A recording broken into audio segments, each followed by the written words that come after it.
एक कंपनी का operating profit कितना है, यानी कि वो प्रॉफिट जो कंपनी ने अपने ऑपरेशन से कमाया है। हो सकता है आपको देखने में लगे कि एबिटा इज पॉजिटिव, ये काफ़ी प्रॉफिटेबल कंपनी है। कम से कम 5 साल का एबिटा ग्रोथ देखिए कि क्या कंपनी कंसिस्टेंटली उस एबिटा नंबर को अचीव कर पा रही है, और हर साल अगर वो ग्रो कर पा रही है तो वो अच्छी बात है। कंपनी का मार्जिन हर साल बढ़ रहा था।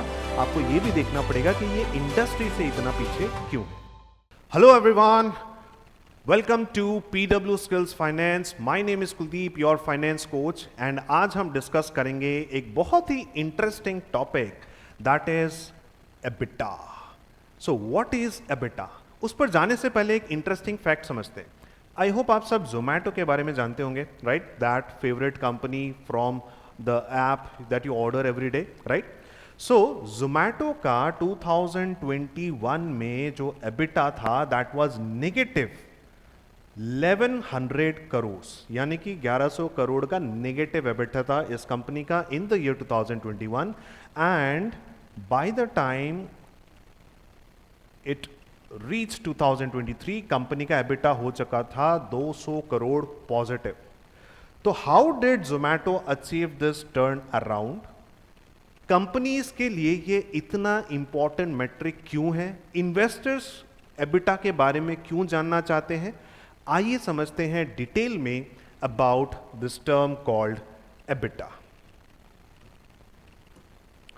सो एबिटा का फुल फॉर्म क्या है? एबिटा का फुल फॉर्म है earnings before interest, tax, depreciation and amortisation. ये तो हो गया फुल फॉर्म, पर मतलब क्या है? एबिटा का मतलब है एक ऐसा profit measure. Okay, what is it showing? It is showing you profits, it is showing you the operating performance of a company, कि एक कंपनी का ऑपरेटिंग प्रॉफिट कितना है, यानी कि वो प्रॉफिट जो कंपनी ने अपने ऑपरेशन से कमाया है, अपने कोर धंधे से कमाया है। Okay, this is without any financial engineering. इसीलिए एबिटा की इतनी वैल्यू है, इसीलिए एबिटा को इतना फोकस किया जाता है, बिकॉज अगर आप एक पीएनएल का फॉर्मेट जानते हैं, राइट? आई होप आप सभी एक पीएनएल का पूरा फॉर्मेट जानते हैं कि हम एक सेल्स से शुरुआत करते हैं और फिर इसमें बहुत सारे एक्सपेंसेस को माइनस करते हैं, तब जाके हम नेट प्रॉफिट तक पहुंचते हैं। अगर आपको ये फंडामेंटल्स नहीं पता है तो इसी चैनल पर आपको फंडामेंटल्स ऑफ फाइनेंस की एक पूरी सीरीज मिल जाएगी, जहां पर आपके सभी बेसिक डाउट्स क्लियर हो जाएंगे। तो बहुत ही अच्छी शुरुआत आप कर सकते हैं उस पर्टिकुलर सीरीज से। तो अगर क्लियर नहीं है वहां जाकर पहले देख लीजिए। ओके, अभी मैं एबिटा पर आता हूं कि हम एबिटा, जो कि कंपनी का ऑपरेटिंग प्रॉफिट बताता है, हम इसको क्यों इतना इज्जत दे रहे हैं, जो कि यहां पर कहीं पर है। हम नेट प्रॉफिट को इज्जत क्यों नहीं दे रहे? बिकॉज ऐसा नहीं है नेट प्रॉफिट की इज्जत नहीं है, उसकी भी इज्जत है, पर बात यह है कि नेट प्रॉफिट तक आते आते इतने सारे आइटम्स माइनस किए जाते हैं कि मैनेजमेंट के पास स्कोप बचता है कि वो कहीं ना कहीं कुछ ना कुछ छेड़छाड़ कर सके, right? So for example depreciation, amortisation, ये सब कुछ ऐसे आइटम्स हैं जहां पर मैनेजमेंट के पास एस्टिमेट करने की लिबर्टी होती है, राइट? जहां वो कुछ पॉलिसीज के साथ छेड़छाड़ कर सकते हैं, या फिर वो नॉन ऑपरेटिंग इनकम या एक्सपेंसेस लगाकर अपने नेट प्रॉफिट को कहीं ऊपर नीचे कर सकते हैं। तो इसीलिए हम एबिटा को काफी इंपॉर्टेंस देते हैं। ओके, मैं आपको सिंपल वर्ड्स में समझाता हूं। एबिटा इज नथिंग बट जो आपका नेट प्रॉफिट है उससे आप ये 4 आइटम ऐड बैक कर देते हो। Okay, interest, tax, depreciation and amortization. Okay, depreciation is for tangible assets, amortization is for intangible assets. Okay, अभी के लिए आप इनको एक ही मान के चलो। So let me give you a very quick example. मान लेते हैं हम एक ढाबा खोल रहे हैं। ओके, एकदम देसी एग्जांपल से समझते हैं व्हाट इज एबिटा। सो अगर आपने एक ढाबा खोला एंड उसके डेली ऑपरेशंस की बात करते हैं, आपका 10,000 का गल्ला है, रोज आपके पास 10,000 की सेल्स आ रही है, राइट? एंड इस सेल्स को कमाने के लिए आपको ऑफकोर्स कुछ खर्चा भी करना पड़ेगा। आप लोगों को कुछ खिलाओगे तभी तो वो पैसे देंगे। तो आपने जो भी इंग्रेडिएंट्स और जो भी स्टाफ है उन सब का जो ऑपरेटिंग खर्चा है, ओके, जो आपको रेस्टोरेंट चलाने के लिए चाहिए, ढाबा चलाने के लिए चाहिए, वो खर्चे माइनस करने के बाद आपके जो प्रॉफिट बचते हैं that is called EBITDA. Okay, अभी यहाँ पर ये सब एक्सपेंसेस हमने माइनस नहीं किया है, इसको अभी नहीं कर रहे। This is what we will stop at and this is called EBITDA. Okay, अब मैं आपको इसकी रेलेवेंस समझाता हूं। ओके, एक रियल लाइफ एग्जांपल से समझते हैं कि एबिटा का क्या इंपॉर्टेंस है। सो अगर हम जियो की बात करें, this particular company was having huge loss, करीब 2700 करोड़ का इनका नेगेटिव प्रॉफिट है, यानी कि लॉस है in the year 2017। Okay, and अगर हम एबिटा की बात करें तो कंपनी का जो एबिटा है that was 500 crore positive, that was 500 crore positive. ये पॉजिटिव क्यों हो गया? बिकॉज हमने कुछ खर्चों को ऐड बैक कर दिया, जैसे कि डेप्रिसिएशन, एमोर्टाइजेशन वगैरह, राइट, इंटरेस्ट एंड टैक्सेस। तो ऐड बैक करने के बाद 500 करोड़ पॉजिटिव आ गया। अब आपको ये समझना हुआ कि नेट प्रॉफिट और एबिटा के बीच में इतना बड़ा डिफरेंस क्यों आ रहा था? बिकॉज जियो ने करीब 3000 करोड़ को इन्वेस्ट किया था इन टावर्स एंड इक्विपमेंट, यानी कि एक बहुत बड़ा कैपिटल एक्सपेंडिचर, कैपेक्स इस कंपनी ने किया था, जो इस कंपनी को रेवेन्यू जनरेट करने में हेल्प करेगा, right. And because of this company के पीएनएल में बहुत सारा डेप्रिसिएशन आ रहा था। ओके, करीब बहुत सारा डेप्रिसिएशन आ रहा था, जिस वजह से कंपनी का जो फाइनल नेट प्रॉफिट है वो नेगेटिव हो जा रहा था। ओके, पर अगर इस डेप्रिसिएशन को अगर आप ऐड बैक कर दो तो फिर कंपनी प्रॉफिटेबल थी। ओके, तो अल्टीमेटली ऑपरेटिंग वाइज, अगर हम ऑपरेशन वाइज देखें तो कंपनी प्रॉफिटेबल है। ओके, पर कंपनी लॉस में क्यों दिख रही है? बिकॉज कंपनी ने एक बहुत बड़ा कैपेक्स किया है, बहुत बड़ी इन्वेस्टमेंट की है, जिस वजह से ये लॉस में दिख रही थी। तो आप समझ सकते हैं करीब 3000 करोड़ का डेप्रिसिएशन है। Okay, this is not the investment, this is the depreciation, जिस वजह से प्रॉफिट लॉस में कन्वर्ट हो जा रहा है। तो अगर इन्वेस्टर्स जब इन्वेस्ट कर रहे हैं जियो में, आपको पता होगा जियो ने बहुत बड़ी इन्वेस्टमेंट उठाई थी, राइट। तो इन्वेस्टर्स कैसे कॉन्फिडेंस ड्रॉ करेंगे जियो में इन्वेस्ट करते वक्त? वो ये देख रहे हैं कि कंपनी ऑपरेटिंग वाइज प्रॉफिट में है या नहीं। ओके, एंड फिर जियो ने बहुत सारी फंडिंग उठाई भी थी, राइट। आज 100 बिलियन से ज्यादा की ये कंपनी हो चुकी है। ओके, आगे बढ़ते हैं। Let us talk about Netflix and Disney. So अब कुछ बाहर की कंपनियों की भी बातें कर लें, right. So we talked about Reliance, now let's talk about Netflix and Disney. Netflix का एबिटा मार्जिन है कितना? अराउंड 20%, एंड डिज्नी का एबिटा मार्जिन कितना है? ओनली 5%। ये इन कंपनीज के बारे में क्या बताता है?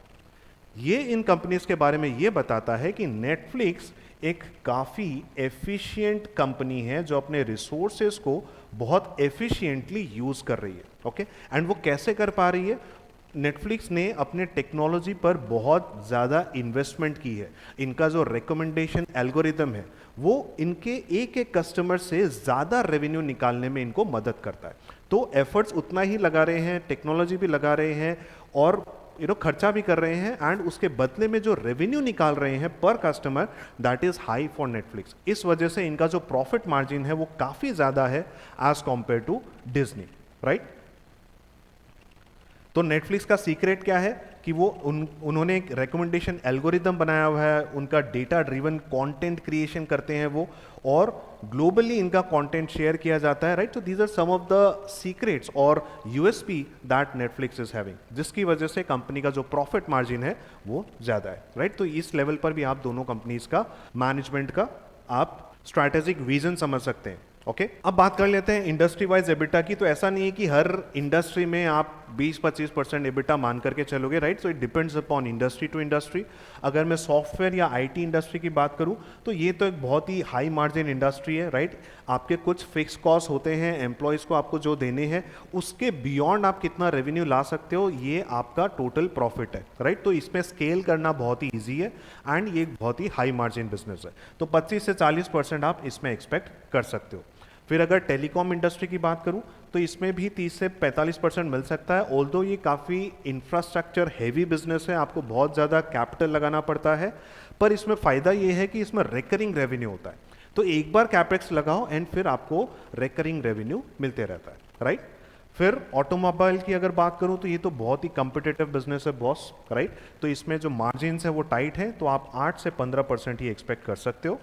एंड अगर मैं रिटेल इंडस्ट्री की बात करूं तो ये तो बहुत ही कमोडिटाइज बिजनेस है, 3 से 8% मिल जाए वो ही बहुत है।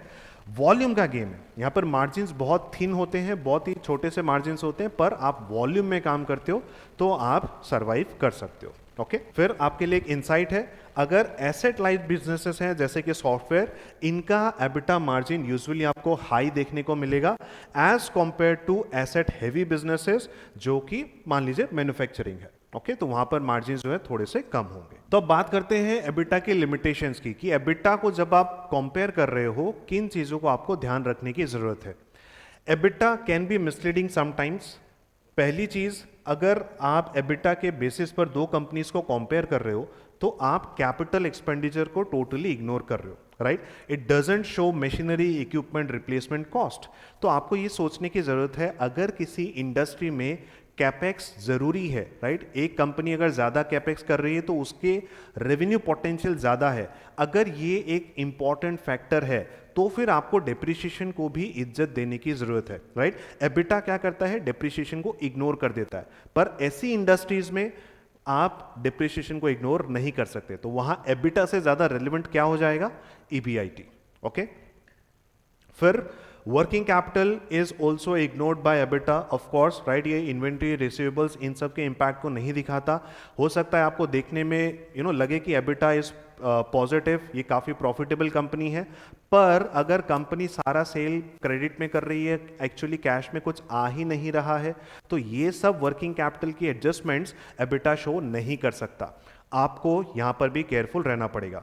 तो कहने का मतलब ये है कि सिर्फ एबिटा को देखकर आप डिसीजंस नहीं लोगे, राइट। आप नेट प्रॉफिट भी देखो, आप कैश फ्लो फ्रॉम ऑपरेशंस भी देखो कि एक्चुअली कैश में भी पैसा आ रहा है कि नहीं आ रहा। ओके, फिर डेट सर्विस एबिलिटी, अगर आप एबिटा देख रहे हो तो इसमें आपने क्या, इंटरेस्ट तो एड बैक कर दिया है, तो आप कंपनी की जो डेट सर्विस करने की कैपेसिटी है कि वो अपने इंटरेस्ट वगैरह को पे कर पाएगी या नहीं, ये चीज को आप अगेन इग्नोर कर रहे हो, which is again very important thing in many cases. Okay, and इसका एक क्लासिक एग्जांपल है किंगफिशर का। अगर मैं किंगफिशर की बात करूं तो इसका जो एबिटा है वो तो पॉजिटिव था, पर इसके जो कैश फ्लो है वो नेगेटिव थे, राइट। तो अल्टीमेटली उसके पास पैसे नहीं आ रहे, तो वो कंपनी डूबनी ही थी। तो सिर्फ एबिटा को देखकर क्या आप इन्वेस्ट करोगे, कभी भी नहीं, राइट। रिजल्ट ये था कि ये कंपनी कोलैप्स कर गई। तो किस तरह से आप डिसाइड करोगे, गोल्डन रूल क्या है, गोल्डन रूल है कि आप एबिटा भी चेक करो, साथ में आप फ्री कैश फ्लोज भी चेक करो कि कंपनी में पैसे आ रहे हैं या नहीं। ओके, अब कुछ और चीजों की बात करते हैं कि जब आप एबिटा को इवेलुएट कर रहे हैं तो आपको क्या क्या चीजें देखनी चाहिए। सबसे पहले ट्रेंड एनालिसिस, राइट। आप कम से कम 5 साल का एबिटा ग्रोथ देखिए कि क्या कंपनी कंसिस्टेंटली उस एबिटा नंबर को अचीव कर पा रही है, और हर साल अगर वो ग्रो कर पा रही है तो वो अच्छी बात है, right. So there should be margin expansion as well. If the companies margins are improving over time, 21 था फिर 23 हुआ, then it is a good signal कि कंपनी एफिशिएंटली काम कर रही है, right? And then this EBITDA is also used for valuation of companies. जब आप EV EBITDA जैसे मल्टीपल्स यूज करते हो वैल्यूएशन में आकर, तो वहां पर भी आपको EBITDA के इंपॉर्टेंस समझ में आती है। Okay, so what are some of the golden rules that we need to understand? EBITDA should be positive and it should be growing consistently. ठीक है, ये एक अच्छा सिग्नल माना जाएगा कंपनी के बारे में प्राइमा फेसी। फिर margin expansion indicates operational efficiency. अगर कंपनी का मार्जिन, आप पिछले 5 साल का ट्रेंड देख रहे हो, अगर इंक्रीज हो रहा है, that is a good signal. And फिर you will also compare it with the industry benchmark. आप सिर्फ एक एब्सोल्यूट नंबर को देखकर कि हाँ इस कंपनी का एबिटा मार्जिन 25% है, सिर्फ ये देखना काफी नहीं है, आप इंडस्ट्री एवरेज से भी उसे कंपेयर करोगे। अगर इंडस्ट्री में मान लीजिए 30% चल रहा है और ये कंपनी सिर्फ 25 कर रही है, तो फिर वो बहुत खुश होने वाली बात नहीं है, राइट। इवन दो कंपनी का मार्जिन हर साल बढ़ रहा था, आपको ये भी देखना पड़ेगा कि ये इंडस्ट्री से इतना पीछे क्यों है। ओके, तो आइए की टेकअवेज समराइज करते हैं। हमने क्या सीखा अभी तक? What EBITDA shows, it is pure operational performance without any financial noise. हम काफी सारी चीजें जिसमें नॉइज हो सकती है, जिसमें फाइनेंशियल इंजीनियरिंग की जा सकती है, उन सबको हम एड बैक कर देते हैं सो दैट हम सिर्फ प्योर ऑपरेशनल प्रॉफिट को देख सकें। Companies ability to generate cash from operations, right, this is more like, आप क्योंकि नॉन कैश खर्चों को एड बैक कर देते हैं, so this should be close to your cash flow from operations, okay, subject to your working capital adjustments. तो उससे पहले आपको जो कैश फ्लो मिलता है, this should be close to that particular number. अगर नहीं है तो आपको चीजें और गहराई में देखने की जरूरत है। This shows the efficiency in core business activities, right. तो अगर ये हर साल इंप्रूव हो रहा है, यानी कि कंपनी और एफिशिएंट तरीकों से काम कर रही है। So you need to understand that in what context you are looking at the particular number. जैसा मैंने आपको बताया, अलग अलग इंडस्ट्री के लिए अलग अलग EBITDA margins हो सकते हैं। तो whether it is a asset light industry, whether it is an asset heavy industry, you need to understand that. फिर आपको उस कंपनी का ग्रोथ स्टेज भी समझना पड़ेगा। अगर आप स्टार्टअप्स में देखने जाओगे तो हो सकता है इनिशियल स्टेज में ऑपरेटिंग प्रॉफिट जो है निगेटिव होगा, राइट, आगे चलकर that will become positive. So growth stage of the company is also important and then you need to also look at capital intensity. अगर कोई बहुत ज़्यादा हैवी इंडस्ट्री है जिसमें बहुत ज़्यादा इन्वेस्टमेंट की जरूरत है तो फिर आपको डेप्रिसिएशन को भी कंसिडर करने की जरूरत है। Okay, so let us come to the conclusion of this video. What is EBITDA? It is a very powerful efficiency metric. Okay, it is a very powerful tool that allows you to judge the operational efficiency of the company. Okay, simple भाषा में ये आपको ये बताता है कि कोई company operationally profitable है या नहीं, यानी अपनी जो कोर बिजनेस एक्टिविटीज हैं उससे कंपनी पैसा कमा रही है या पैसा गवा रही है। That is what you understand by looking at the EBITDA. Okay, but of course finally आप आगे चलकर नेट प्रॉफिट भी देखोगे कि वो नेट प्रॉफिट है या नहीं, आप कैश फ्लो ऑपरेशंस भी देखोगे। So it is not the ultimate metric, it is just the starting point कि आप कंपनी के ऑपरेशन से कंपनी को एनालाइज करना शुरू कर रहे हो। Alright, so that is what we need to discuss about EBITDA. I hope आपको इसका मीनिंग समझ में आया होगा।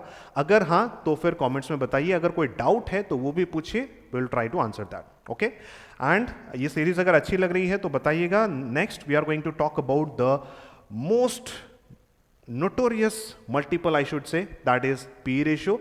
इसके बारे में हम समझेंगे अगले वीडियो में। Okay, till then see you.